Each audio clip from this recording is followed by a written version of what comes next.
Halo pelajar di seluruh Nusantara, bertemu kembali dalam pembelajaran ekonomi bersama saya, Ibu Dwi Subekti dari SMA Negeri 1 Bantul, Daerah Istimewa Yogyakarta. Kali ini kita akan bersama-sama belajar mengenai karakteristik perusahaan dagang dan metode pencatatan persediaan barang. Selamat mengikuti. Anak-anak, kompetensi dasar yang akan kita pelajari pada hari ini adalah 3.5 menganalisis penyusunan siklus akuntansi pada perusahaan dagang dan 4.5 membuat laporan keuangan pada perusahaan dagang.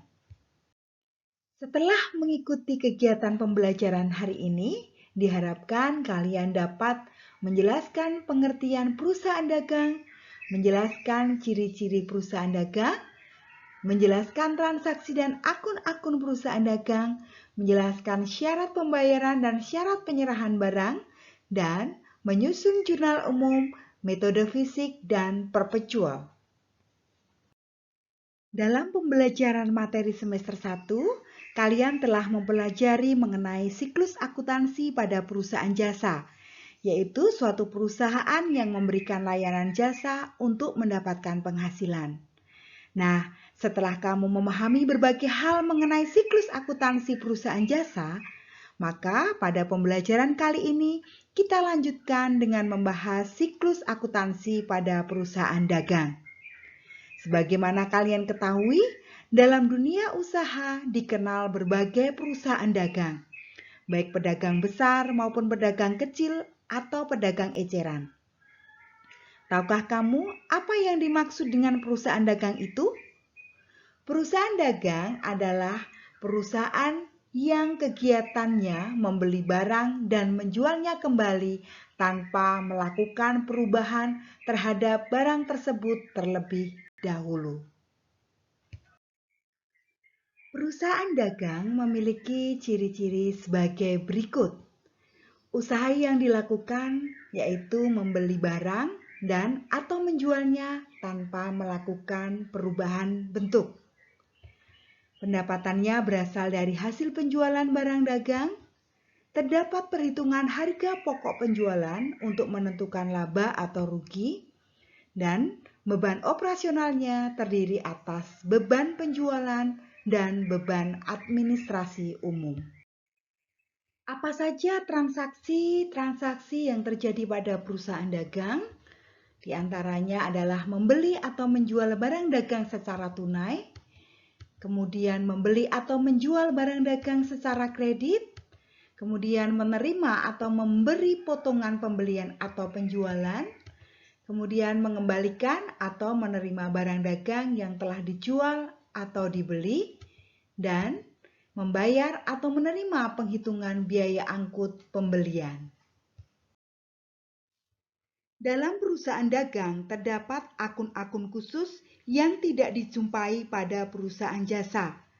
Akun-akun khusus yang biasanya terjadi pada perusahaan dagang antara lain sebagai berikut. Yang pertama adalah pembelian atau penjualan. Pembelian yaitu akun yang digunakan untuk membeli barang dagangan, baik secara tunai maupun secara kredit. Sedangkan akun penjualan barang adalah akun yang digunakan untuk menjual barang dagangan, baik secara tunai maupun secara kredit. Berikutnya adalah beban angkut pembelian. Beban angkut pembelian itu merupakan akun yang timbul karena pembayaran beban angkut barang dagangan yang ditanggung oleh pembeli. Selanjutnya adalah persediaan barang dagang. Persediaan barang dagang adalah semua barang dagangan yang dijual ataupun dibeli. Selanjutnya yaitu potongan pembelian atau penjualan. Potongan pembelian yaitu akun yang digunakan untuk mencatat potongan yang diterima pembeli karena melunasi hutang dalam masa potongan. Sedangkan akun potongan penjualan yaitu akun yang digunakan untuk mencatat potongan yang diberikan oleh penjual karena menerima pelunasan piutang dalam masa potongan. Selanjutnya adalah retur penjualan dan pengurangan harga, yaitu akun yang timbul karena menerima kembali sebagian barang yang telah dijual dari pembeli karena rusak atau tidak sesuai dengan pesanan. Selanjutnya adalah retur pembelian dan pengurangan harga, yaitu akun yang timbul karena mengembalikan sebagian barang yang telah dibeli kepada penjual karena rusak atau tidak sesuai dengan pesanan.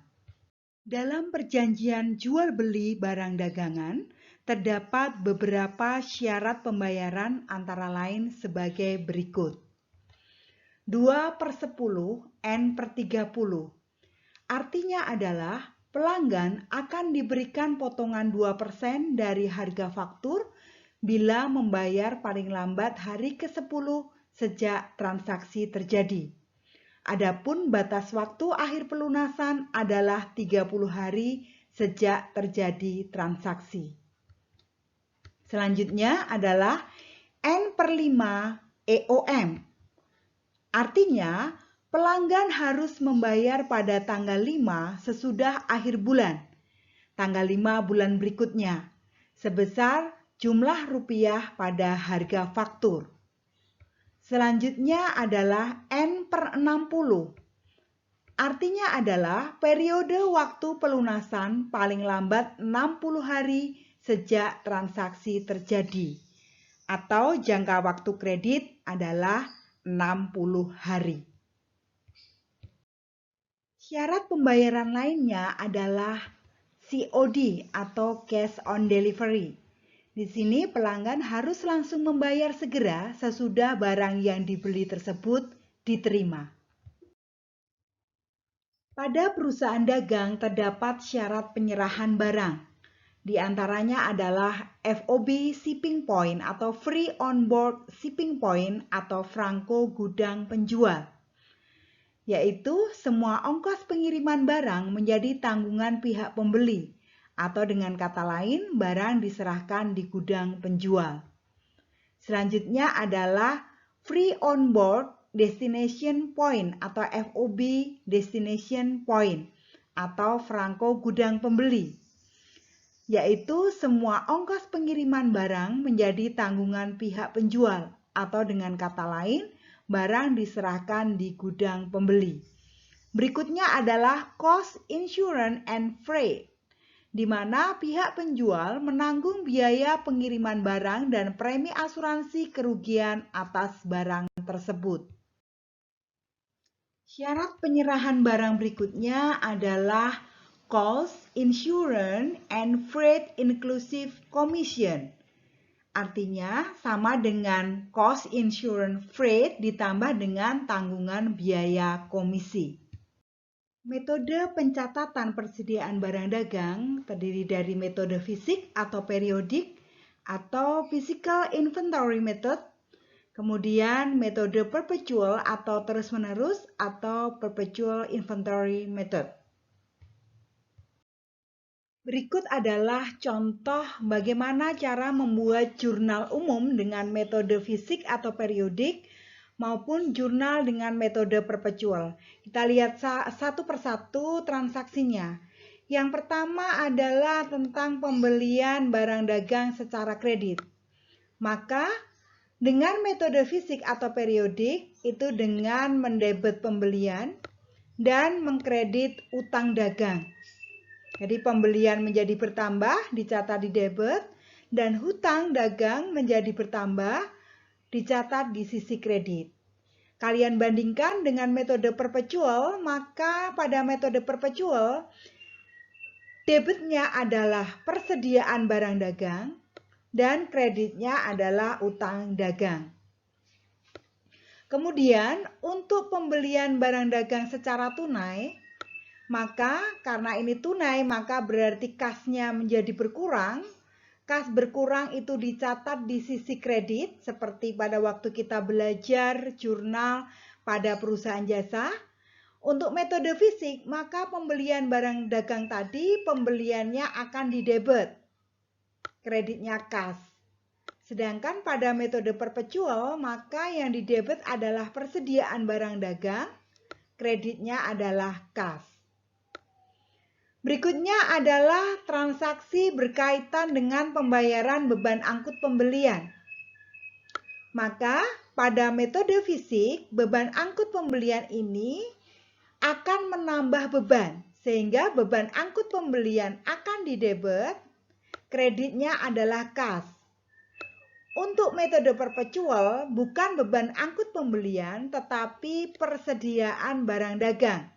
Sehingga yang didebet adalah persediaan barang dagang, yang dikredit adalah kas. Berikutnya adalah transaksi retur pembelian secara tunai. Jadi terdapat pengembalian barang yang telah dibeli, yang dulunya pembeliannya adalah secara tunai. Maka yang didebet untuk metode fisik itu adalah kas, kreditnya adalah retur pembelian. Karena kasnya bertambah sehingga didebet. Kemudian apabila dicatat dengan metode perpetual, maka kasnya didebet, kreditnya bukan retur pembelian tetapi persediaan barang dagang. Jika retur pembelian itu secara kredit, maka berarti hutangnya akan menjadi berkurang, sehingga di metode fisik hutang dagang didebet, kreditnya adalah retur pembelian. Sedangkan pada metode perpetual, hutang dagangnya didebet, kreditnya adalah persediaan barang dagang. Lantas bagaimana jika terdapat transaksi pelunasan hutang dagang dengan mendapatkan potongan pembelian? Ya, pelunasan dengan mendapatkan potongan pembelian. Maka hutang dagangnya menjadi berkurang sebesar hutangnya yang muncul dulu. Kemudian karena membayar hutang, maka kasnya juga akan berkurang sehingga kas akan dikredit. Sebesar berapa? Yaitu sebesar hutang dagang dikurangi dengan potongan pembelian. Potongan pembelian diberikan ketika perusahaan bisa melunasi pembelian pada waktu potongan. Kemudian ketika menggunakan metode perpetual, maka yang didebet adalah hutang dagang karena hutangnya berkurang, kasnya dikredit karena kasnya berkurang, dan potongan pembelian pada metode perpetual akan dicatat pada persediaan barang dagang. Nah, berikutnya adalah pencatatan jurnal umum dengan transaksi penjualan barang dagang secara tunai ataupun kredit. Untuk metode fisik, ketika penjualan barang dagang tunai, maka yang didebet adalah kas, yang dikredit adalah penjualan. Kasnya bertambah, penjualannya bertambah. Kas bertambah dicatat di debit, penjualan bertambah dicatat di kredit. Untuk metode perpetual, kas di debit, kreditnya adalah penjualan. Ini adalah sebesar harga jual. Itu ketika penjualannya secara tunai. Tapi ketika penjualan barang dagangnya secara kredit, untuk metode fisik, yang didebit adalah piutang dagang, yang dikredit adalah penjualan. Untuk metode perpetual, yang didebit adalah piutang dagang, yang dikredit adalah penjualan, harga sebesar harga jual. Untuk metode perpetual, jurnalnya ada dua. Untuk jurnal yang kedua, yaitu dengan mendebet harga pokok penjualan atau HPP, dan mengkredit persediaan barang dagang sebesar harga pokok. Sehingga kalau kalian perhatikan, untuk penjualan barang dagang baik secara tunai maupun kredit, pada metode perpetual terdapat dua jurnal. Yang pertama yaitu dicatat sebesar harga jual, dan jurnal yang kedua yaitu dicatat sebesar harga pokok. Kemudian ketika terjadi retur penjualan secara tunai, maka yang didebet itu adalah retur penjualan untuk metode fisik, kreditnya adalah kas. Jika retur penjualan tersebut secara kredit, maka yang didebet adalah retur penjualan, yang dikredit adalah piutang dagang. Itu untuk metode fisik. Sedangkan pada metode perpetual, yang didebet adalah retur penjualan, yang dikredit adalah kas, itu ketika retur penjualannya secara tunai. Harga yang dituliskan adalah sebesar harga jual. Sedangkan jika penjualan tersebut secara kredit, maka yang didebet adalah retur penjualan, yang dikredit adalah piutang dagang sebesar harga jual. Debitnya persediaan barang dagang, kreditnya HPP sebesar harga pokok. Ketika menerima tagihan piutang dengan memberikan potongan, mengapa potongan diberikan? Karena pelunasannya masih dalam periode potongan. Sehingga pada metode fisik, didebet kas dan didebet potongan penjualan, kreditnya adalah piutang dagang. Kas ini sebesar piutang dagang dikurangi dengan potongan penjualan. Nah, potongan penjualannya nominalnya diisi berapa? Yaitu nominalnya diisi sesuai dengan persentase atau jumlah potongan yang diberikan. Untuk metode perpetual akan dijurnal dengan jurnal yang sama, yaitu dengan mendebet kas, mendebet potongan penjualan, dan mengkredit piutang dagang. Ingat, nominal piutang dagang ditulis sebesar piutang dulu yang muncul. Nah, berikut akan Ibu contohkan soal dan pembahasannya. Kalian perhatikan baik-baik di dalam contoh soal berikut. Pada tanggal 2 Januari 2020, dibeli barang dagang dari CV Kurnia Jaya sebesar 13 juta. Ya, ini nominalnya adalah 13 juta. Dari jumlah tersebut dibayar tunai, nih yang dibayar tunai 10 juta. Sisanya dengan syarat. Jika di sini ada kalimat dengan syarat 2/15 N/30, ini berarti sisanya dibayar secara kredit. Maka jurnal umum untuk metode fisik dan perpetualnya adalah sebagai berikut. Kalian membuat kolom jurnal umum seperti yang pernah kalian pelajari sebelumnya. Kemudian karena di sini membeli barang dagangan, maka ketika metode fisik ini akan dicatat pada pembelian. Pembelian akan didebet. Sebesar berapa? Yaitu sebesar yang dibeli. Yang dibeli adalah 13 juta. Maka kalian akan mencatat juga sebesar 13 juta. Nah, karena di sini dibayar tunainya adalah 10 juta, maka kasnya akan berkurang sebesar 10 juta juga.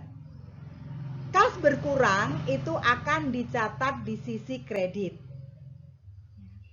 Nah, karena tadi pembeliannya 13 juta, baru dibayarkan 10 juta, maka sisanya berarti 3 juta. Ini secara kredit, maka muncul hutang. Sehingga hutang dagangnya menjadi bertambah.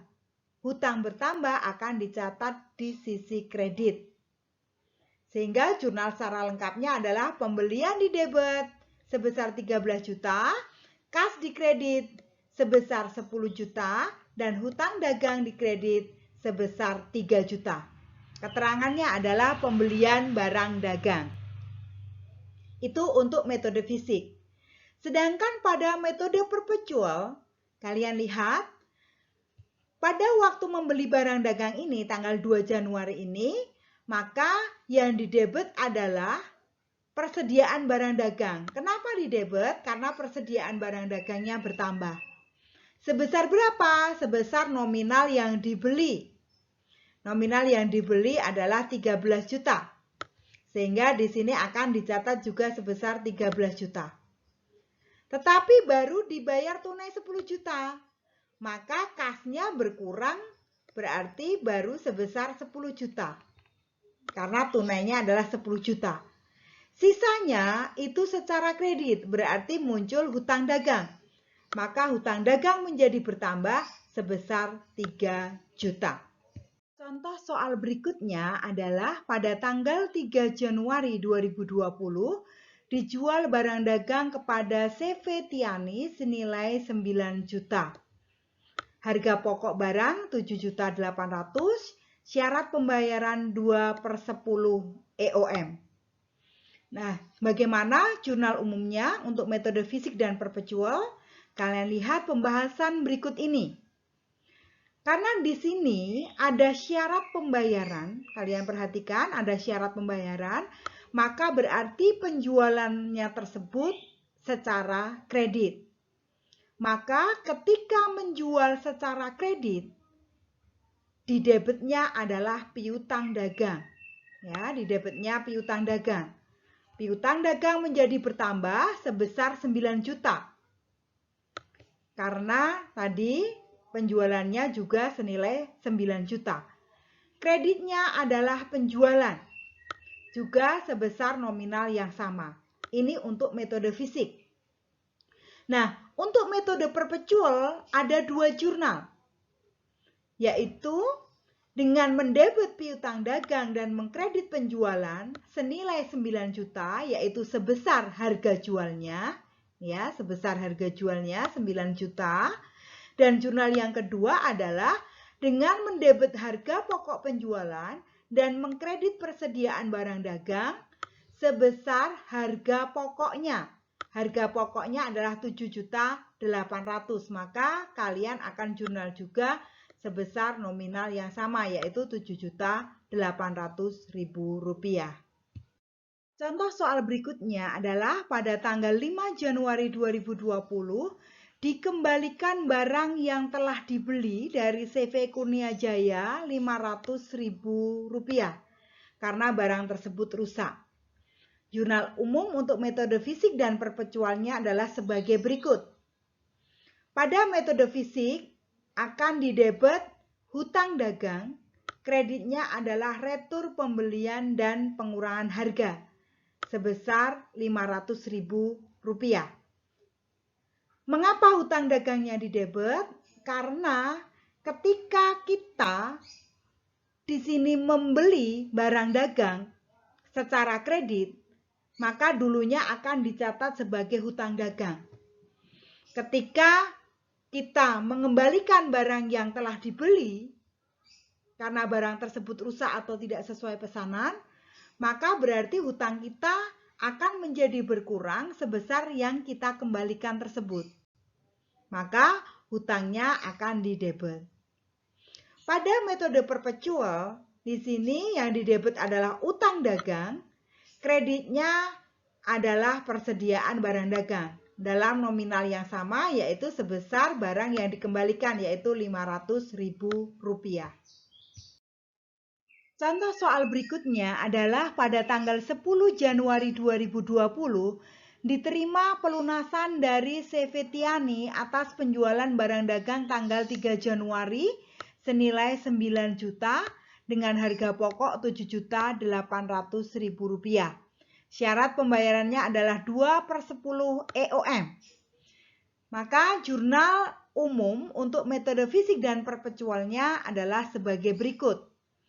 Pada metode fisik akan didebet kas ya sebesar 8.820.000 rupiah. Mengapa 8.820.000 rupiah? Yaitu dari piutang dagangnya ini ya tanggal 3 ini adalah 9 juta ya dulu menjual sebesar 9 juta secara kredit. Kemudian di sini ada syaratnya adalah 2/10 EOM. Artinya apa? Akan mendapatkan potongan 2%, ya, akan mendapatkan potongan 2% selama 10 hari sejak tanggal transaksi. Tanggal transaksinya adalah tanggal 3, 10 harinya, berarti kalau tanggal 10, ya, tanggal 10 berarti ini masih dalam masa periode potongan. Sehingga berhak mendapatkan potongan sebesar berapa? Yaitu sebesar 2%, ya, 2% dikalikan dengan jumlah harga jualnya, yaitu 9 juta. Ya, sehingga ketemu Rp180.000. Sehingga jurnal umumnya adalah kas di debit sebesar Rp8.820.000 diperoleh dari mana? Yaitu dari 9 juta. 9 juta itu dari harga jualnya, ya, harga jualnya. Kemudian dikurangi dengan potongan penjualan 180.000. 180.000 dari 2% kali 9 juta. Sehingga kasnya berarti yang diterima adalah Rp8.820.000. Untuk metode perpetual, maka kasnya di debit, potongan penjualannya di debit, kreditnya juga piutang dagang. Nominalnya adalah kasnya 8.820.000, caranya sama tadi, yaitu dari besarannya piutang dagang 9 juta dikurangi dengan potongan penjualan. Potongan penjualannya tadi sudah dijelaskan bahwa dari 2%, ya, 2% kalikan 9 juta. Ya, dikalikan 9 juta. Contoh berikutnya adalah pada tanggal 12 Januari 2020 dijual barang dagang kepada FA Maheswari sebesar 18 juta. Harga pokok Rp16.500.000 secara tunai. Ya, secara tunai. Bagaimana membuat jurnal umum untuk metode fisik? Maka karena dijual secara tunai, maka berarti kasnya akan bertambah.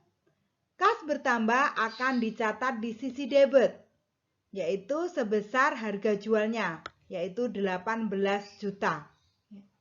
Kemudian penjualannya akan dikredit dengan nominal yang sama, yaitu 18 juta.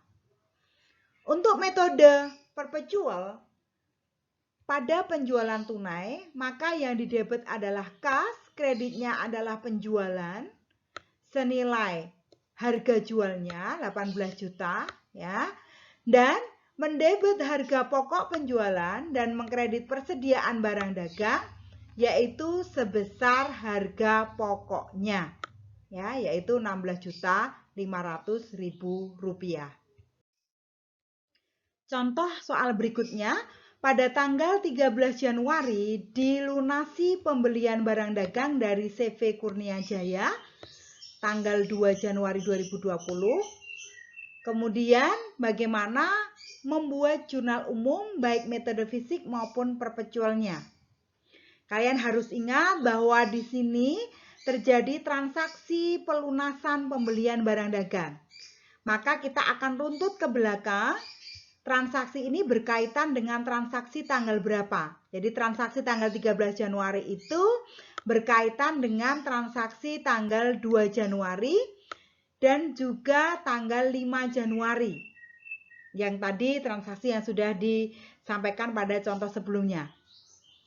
Jadi pada waktu melunasi, maka hutang dagangnya akan berkurang, ya, sehingga didebit. Kemudian kasnya akan berkurang karena untuk membayar, dan karena masih dalam periode potongan, ya, karena pelunasannya ini kan tadi 2/15 EOM gitu ya, sehingga mendapatkan potongan 2% selama 15 hari. Membelinya tanggal 2, melunasinya tanggal 13, berarti masih dalam periode potongan sehingga mendapatkan potongan pembelian. Nah, nominalnya berapa? Kita akan lihat satu persatu, kalian cermati. Hutang dagang yang dibayarkan, ya, hutang dagang yang dibayarkan sehingga utangnya menjadi berkurang ini, 2.500.000 ini diperoleh dari mana? Yaitu hutang dagang pada tanggal 2 Januari. 2 Januari itu dibeli barang dagangnya senilai 3 juta tadi pada transaksi sebelumnya. Kemudian pada tanggal 5 Januari itu ada retur pembelian sebesar 500.000. Sehingga tadinya pembeliannya 3 juta, dikembalikan 500.000, berarti hutangnya tinggal 2.500.000. Maka hutang yang dibayarkan itu berkurang sebesar 2.500.000 di debit.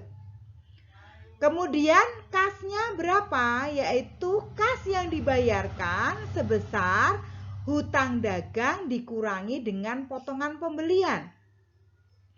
Mengapa terdapat potongan pembelian? Karena pada tanggal 2 Januari tadi pembeliannya adalah ada syaratnya 2/15 EOM.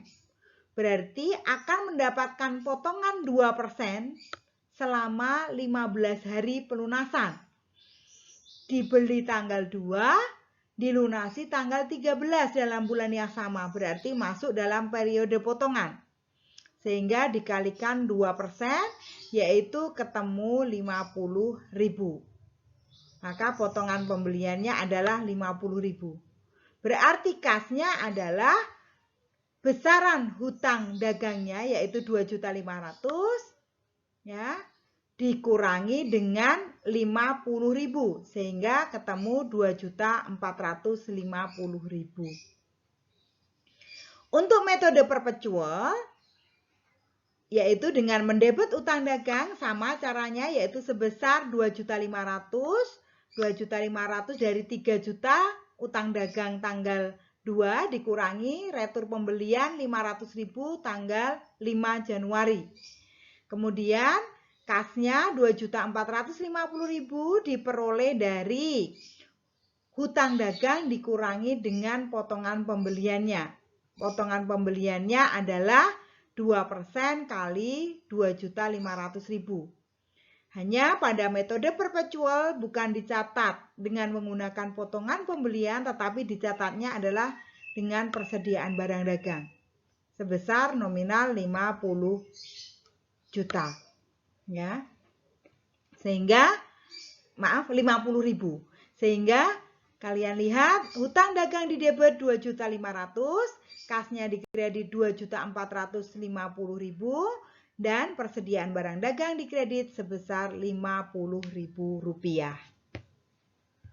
Contoh berikutnya, tanggal 20 Januari 2020 dijual secara tunai barang dagang kepada PT Abijaya senilai 20 juta. Harga pokok barang dagang tersebut Rp18.500.000. Kalian perhatikan, jurnal umum untuk metode fisik adalah dengan mendebit kas. Kenapa? Karena tadi dijual secara tunai, berarti kasnya menjadi bertambah. Kas bertambah akan dicatat di debit sebesar harga jualnya. Kemudian, kreditnya adalah penjualan, yaitu sebesar nominal yang sama, yaitu 20 juta. Pada metode perpetual, yang didebit adalah kas, dan yang dikredit adalah penjualan, itu untuk jurnal yang pertama, senilai harga jualnya yaitu 20 juta. Sedangkan jurnal yang kedua adalah dengan mendebit harga pokok penjualan dan mengkredit persediaan barang dagang sebesar nominal yang sama yaitu Rp18.500.000, yaitu sebesar harga pokoknya. Contoh berikutnya, tanggal 21 Januari diterima kembali barang yang telah dijual secara tunai kepada PT Abijaya senilai 2 juta. Harga pokok barang dagang tersebut adalah Rp1.850.000. Jurnal umumnya untuk metode fisik yang didebit adalah retur penjualan dan pengurangan harga. Kreditnya kas, ya, kasnya berkurang, maka kas akan dicatat di sisi kredit. Returnya bertambah, maka di situ returnya akan dicatat di debit. Pada metode perpetual akan ada 2 jurnal untuk mencatatnya. Yang pertama, retur penjualan dan PH di debit sebesar 2 juta, yaitu sebesar harga jualnya, ya. Kemudian kasnya ini ya berkurang juga sebesar harga jualnya. Untuk jurnal yang kedua, mendebit persediaan barang dagang dan mengkredit harga pokok penjualan, yaitu sebesar harga pokoknya, ya, yaitu Rp1.850.000. Demikian anak-anak pembelajaran kita hari ini tentang karakteristik perusahaan dagang dan metode pencatatan persediaan barang. Mudah bukan? Teruslah belajar, terus semangat, raih mimpi kalian, lampaui mimpi kalian. Dan ingat, ekonomi itu mudah. Terima kasih.